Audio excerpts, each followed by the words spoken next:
কাতারের আমির বাংলাদেশ সফরের মধ্য দিয়ে বাংলাদেশের ব্যবসা বাণিজ্য দ্বার উন্মোচিত হবে। আমরা আশা করি কাতার প্রবাসী বাংলাদেশি হিসেবে আমরা আশা করব নতুন নতুন চুক্তি হবে এবং আমাদের নতুন নতুন ব্যবসায়ের দ্বার উন্মোচিত হবে, সে আশায় আমরা ব্যক্ত করি।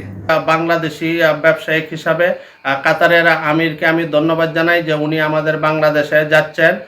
উনির দ্বারা আমাদের বাংলাদেশের সাথে আরও সুসম্পর্ক আরও উন্নত হবে এবং ভবিষ্যতে আমরা ব্যবসা বাণিজ্যর বিভিন্ন ধরনের সুযোগ সুবিধা পাব।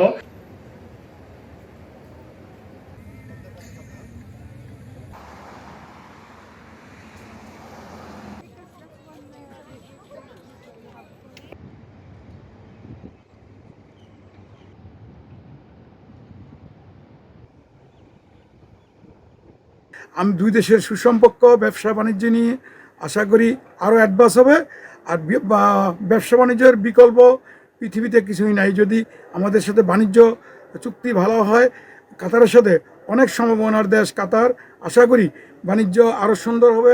আমরা আশা করছি যে এই সফরের ফলে এখানে যে প্রবাসী বাংলাদেশিরা আছেন এবং তাদের যে অবদান সেগুলি আমরা আবার তুলে ধরব এবং তাতে আপনার প্রবাসীদের কাতারে ভবিষ্যতে হয়তো অন্যান্য যে ক্ষেত্রগুলো আছে সেখানেও আরও বেশি অবদান রাখার সুযোগ তৈরি হতে পারে।